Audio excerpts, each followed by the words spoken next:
প্রিয় দর্শক, আসসালামু আলাইকুম। এইচএসসি অবলিক আলিম পরীক্ষার রেজাল্ট দেখার জন্য www.educationalboardresult.gov.bd এই ওয়েবসাইটে ঢুকতে হবে। এই ওয়েবসাইটে ঢোকার পর এরকম একটা ইন্টারফেস চলে আসবে। এই ইন্টারফেসের প্রথমে আছে এক্সামিনেশন।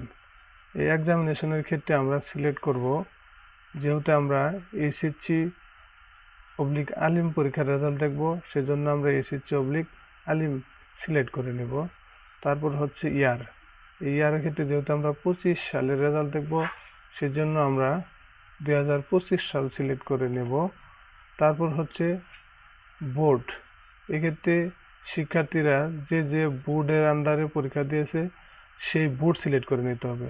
যেহেতু আমি ময়মনসিংহ শিক্ষা বোর্ডের রেজাল্ট দেখব, সেজন্য আমি ময়মনসিংহ শিক্ষা বোর্ড সিলেক্ট করে নেব।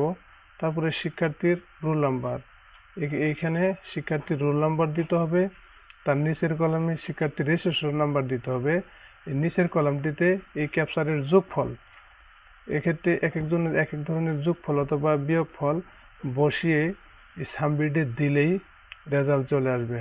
আশা করি সকলে বুঝতে পেরেছেন। ধন্যবাদ সবাইকে। আসসালামু আলাইকুম।